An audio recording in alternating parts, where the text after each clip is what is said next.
Bonjour à tous, je suis ravi de vous retrouver pour cette nouvelle vidéo. Aujourd'hui, je vais vous parler d'un sujet qui est passionnant. Alors, je vais toujours parler des blessures, mais je vais apporter peut-être des compléments d'information qui vont vraiment vous permettre de mieux comprendre finalement vos réactions parfois inappropriées, inadaptées face à des choses que vous aimeriez gérer complètement différemment. Mais voilà, quand ça se passe, quand vous êtes soit en stress, soit quand vous êtes contrarié, mécontent, mécontente ou peiné, eh bien, parfois vous allez vraiment vous voir, vous observer, avoir des comportements complètement inadaptés et inefficaces pour régler une situation. Et donc voilà, aujourd'hui, je vais vous parler des gardiens. Alors, Lise Bourbeau, dont je me suis beaucoup inspiré dans mes travaux depuis plus de 25 ans maintenant, ça fait vraiment longtemps que je bosse sur le sujet, parle de masques. Alors elle parle par exemple pour la blessure d'injustice, elle va parler du masque du rigide. Pour la blessure de rejet, elle va parler du masque du fuyant. Pour la blessure de l'humiliation, du masque de masochiste, je vais y arriver. Pour le masque, pour la blessure de trahison, le masque de contrôlant, et pour la blessure d'injustice, le masque du rigide. Alors à quoi ça correspond tout ça? Qu'est-ce qu'on en fait? À quoi ça sert? Patati, patata. Voilà le sujet de la vidéo. Alors bon, déjà, il faut savoir que Lise Bourbeau, que j'aime beaucoup, moi, dont je me suis vraiment inspiré quelque part pour faire tous ces travaux. Ça fait vraiment longtemps que j'étudie ça et que je travaille sur moi avec ces outils et que j'accompagne aussi grâce à ces outils. C'est elle-même inspirée, bien sûr, d'autres personnes comme John Pierrakos. Alors, je sais qu'il y en a d'autres. Il y a William Reich, Alexander Lowen. Je sais qu'il y a des Allemands qui ont travaillé ensemble autour de cette thématique-là, qui ont même trouvé plus de blessures que les 5 que moi je vous propose. D'ailleurs, en parlant de ça, il me manque la blessure d'humiliation que je vous ai pas encore proposée. Promis, ça viendra. Il faut juste que je la bosse un peu plus parce qu'étant donné que je l'ai moins expérimenté personnellement, c'est moins intériorisé, intégré, et donc il faut juste que je révise un petit peu, mais promis, ça arrive. Et puis il y a aussi William Wheeling, et puis moi j'aime bien aussi Daniel Morin. Enfin bref, tout ça pour dire que ces personnes ont énormément contribué à rendre populaire, surtout Lise Bourbeau, tous ces travaux. Et donc, comme je vous l'ai expliqué, Lise Bourbeau parle des masques. Alors, qu'est-ce que c'est qu'un masque?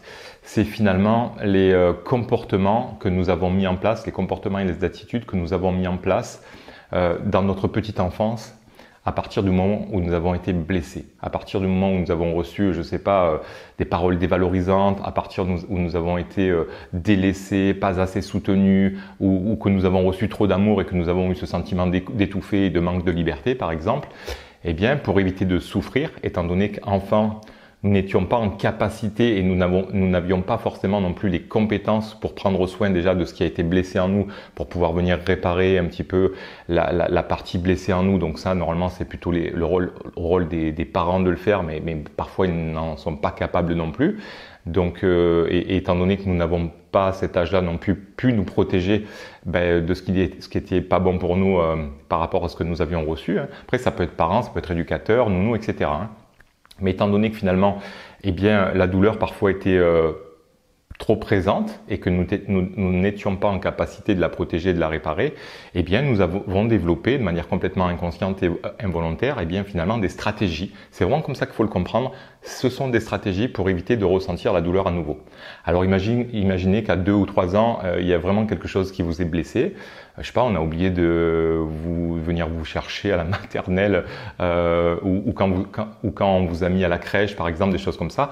En fonction déjà pour moi, de ce que porte l'âme, vous avez pu par exemple ressentir un sentiment d'abandon ou par exemple de la trahison. Donc ça a vraiment activé de la douleur et quelque chose de blessant en vous. Donc ça pourrait faire comme un noyau. Et étant donné que parfois cette situation s'est répétée, eh bien de manière complètement involontaire et inconsciente, mais vous avez opté pour des stratégies, voilà, en fonction de la blessure qui s'est développée, pour éviter que le noyau ne soit à nouveau activé et que la douleur soit également à nouveau ressentie. Voilà. Donc ce sont que des stratégies. Alors moi, plutôt que le terme de masque, parce que le masque ça ne me parle pas, je préfère largement le terme de gardien. Moi, j'aime beaucoup le terme de sentinelle aussi que j'utilise assez régulièrement. Donc voilà, il faut vraiment comprendre qu'il y a un noyau douloureux en nous que nous portons. Alors même si là, quand on est en train de parler, nous ne le ressentons pas. Hein, c'est pas du tout quelque chose qui est conscient. Mais vous savez, c'est un peu comme si, je sais pas, vous vous blessez au coude Et puis après, vous prenez pas soin de la blessure parce que vous savez pas comment vous y prendre. Et puis régulièrement, en fait, quand quelqu'un vous frôle le coude ou vous touche un peu le coude, ça vous déclenche de la douleur. Donc vous allez adopter des comportements, des stratégies pour éviter de souffrir. Et puis après, en fait, avec le temps, on oublie en fait que nous portons nous-mêmes cette blessure. Et puis souvent, ce qui va se passer, c'est qu'on va accuser les autres de nous avoir fait mal au coude. Donc même si c'est des fois quelqu'un qui a de très bonnes intentions et qui veut nous faire une caresse, eh bien en fait, on pourrait l'accuser de nous faire mal et avoir une vision complètement erronée de la réalité. Donc voilà un petit peu l'idée. Mais dans l'idée, c'est vraiment ça. Les masques, les gardiens et les sentinelles se sont vraiment développés quand nous étions enfants pour quelque part trouver des stratégies pour éviter de souffrir à nouveau. Alors ce qui est très intéressant à comprendre aussi, c'est que ces stratégies-là, ce gardien finalement qui tourne en permanence autour de notre blessure pour être sûr que finalement nous n'allions pas la reconnecter et souffrir à nouveau. Alors ça c'est en permanence, 365 jours par an et en permanence. Il faut comprendre en fait qu'elle n'est pas du tout logée au même endroit de notre cerveau avec la partie avec laquelle je vous parle. Là, je suis en train de vous parler avec la partie néocortex qui s'est développée bien après finalement dans l'évolution de l'être humain. Là, quelque part, le gardien est au niveau du cerveau limbique. Donc c'est en termes de priorité, si vous voulez, quand vous êtes stressé, quand vous êtes en peine ou quand vous êtes en colère, le cerveau limbique, qui est bien plus ancien, un peu comme dans une entreprise, on imagine ça, qui est bien plus ancien dans l'évolution de l'être humain, aura toujours la priorité. En fait, c'est bien pour ça aussi que quand on est en colère ou quand on a de la peine et que on est tout à fait conscient que notre comportement n'est pas adapté pour trouver une solution qui pourrait être plus constructive, en fait, on est complètement observateur parfois de nos travers, mais on ne peut pas agir sur ceci parce que dès qu'on est en stress, en fait, le cerveau limbique prend la main et puis nous, avec tous nos beaux discours, etc., on peut rien faire. Le cerveau limbique, il dit, écoute, toi maintenant, tu peux raconter ce que tu veux, c'est moi qui prends la main et t'inquiète que je vais faire en sorte de te protéger. Voilà, c'est vraiment pour ça aussi que quand, encore une fois, quand on est blessé, c'est trop tard en fait. Là, la priorité est au cerveau limbique et là, vous n'avez plus la main. Voilà, donc c'est vraiment comme ça qu'il faut le concevoir et donc de ne surtout pas vous juger quand vous avez des réactions complètement inappropriées, peut-être même d'aller vous goinfrer dans le frigo quand vous êtes un petit peu déprimé alors que vous savez très bien que c'est pas bien, que vous allez prendre du poids et que le sucre c'est pas bien. C'est trop tard, vous êtes en stress et votre cerveau limbique prend la main pour vous dire écoute, là, tu n'es pas en capacité de gérer correctement ta souffrance, moi je prends la main et t'inquiète, tu vas ressentir un petit peu moins de douleur. Alors c'est sûr que la stratégie, à court terme, éventuellement, on ressent un petit peu moins de douleur. Par contre, à moyen et à long terme, ça peut vraiment nous mener dans des impasses relationnelles, des impasses professionnelles, voire certaines problématiques de santé. Vous voyez, donc clairement, les stratégies de nos gardiens ne sont pas du tout bonnes. Voilà, c'est pas du tout constructif à moyen et à long terme, mais sur le coup, ça permet parfois de faire en sorte que on passe un petit peu mieux à travers certaines difficultés ou certaines souffrances. Bon, bref. Donc voilà un petit peu comment ça se passe. Il y a une blessure que nous n'avons pas encore soignée, qui est toujours présente mais que nous ne ressentons pas au quotidien. En fonction des événements extérieurs, ça va venir un petit peu titiller, appuyer sur cette blessure. Et là, les gardiens vont, en fonction de la blessure, nous pousser à adopter des comportements pas forcément productifs et parfois même destructeurs. Alors comment on fait finalement? Déjà, il faut être conscient de la blessure que nous portons. Il faut être conscient quelque part de savoir si est-ce que c'est une blessure de rejet, est-ce que c'est une blessure d'injustice, parce qu'en fait, elles n'ont pas tout à fait les mêmes besoins, c'est-à-dire qu'on ne va pas aller travailler avec le gardien de la même manière. Par contre, ce qui est sûr, c'est que la dynamique, la logique, pour moi, c'est vraiment comme des mathématiques, c'est toujours un petit peu pareil. À partir du moment où on a compris la structure de la blessure, il suffit juste, alors quand je dis suffit juste, c'est un bien grand mot, mais en tout cas, il suffit juste d'aller parler au gardien et il va falloir progressivement devenir un bon négociateur pour que le gardien puisse s'apaiser progressivement et que nous puissions mettre des stratégies différentes dans notre réalité pour aussi avoir des résultats différents. Voilà, c'est vraiment prendre conscience de sa blessure, prendre conscience du gardien que nous portons en nous, quelle stratégie il est en train de déployer quand nous sommes blessés, quand nous sommes stressés, en colère ou que nous avons de la peine par exemple, et puis quelle histoire il nous raconte pour pouvoir aller progressivement négocier avec lui et qu'il nous permette d'opter pour des comportements un petit peu différents. Alors, dans l'idée, c'est un petit peu comme ça que ça se passe.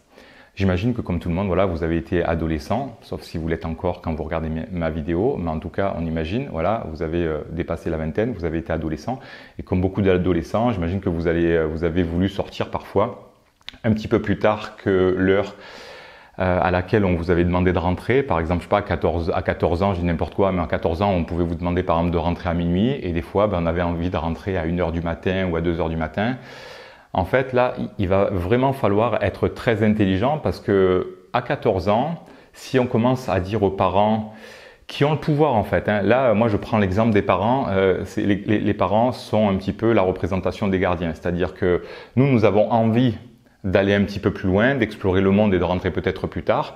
Et si nous commençons à dire aux parents qu'ils sont nuls, qu'ils devraient partir, qu'on va fuguer ou que je sais pas quoi, ça ne marchera jamais. Les parents auront toujours le dernier mot. Alors même si on fugue un soir, oui, on va avoir quelque part le plaisir de rentrer un peu plus tard un soir, puis la semaine d'après, on va être complètement puni.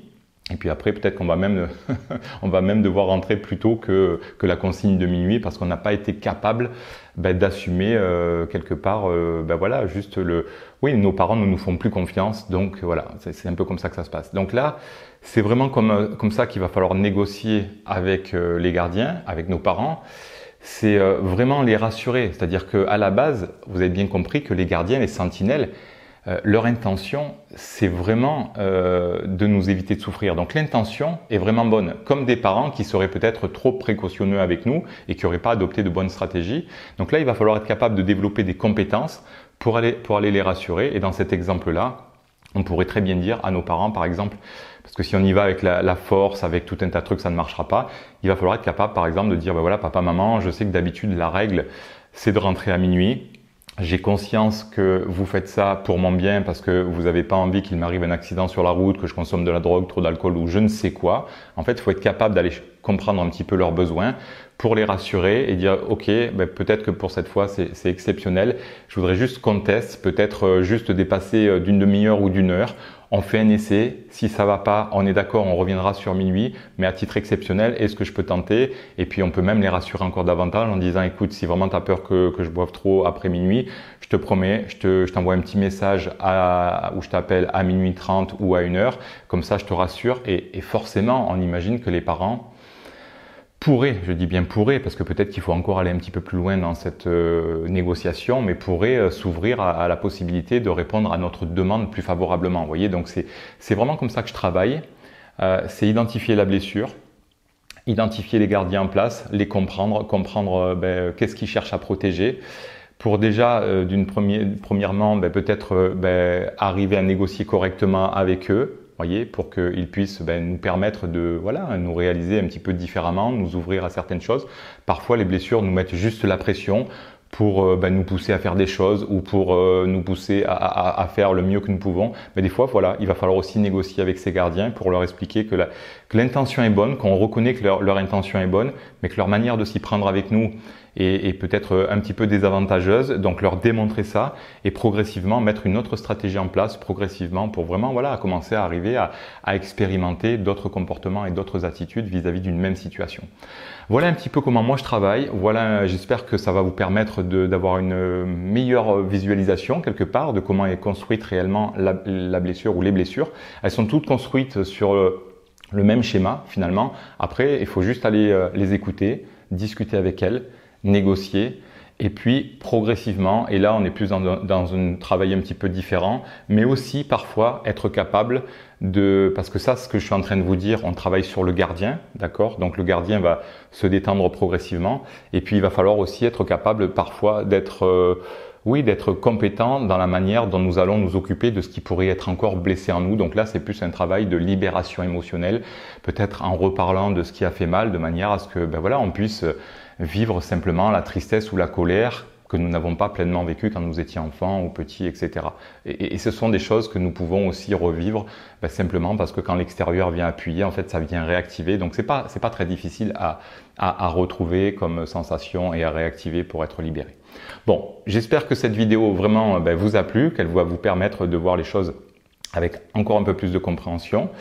J'espère que c'était pas trop décousu. Voilà, moi je suis en vacances, donc j'ai pas vraiment préparé cette vidéo, mais il me semble que c'est pas trop mal là.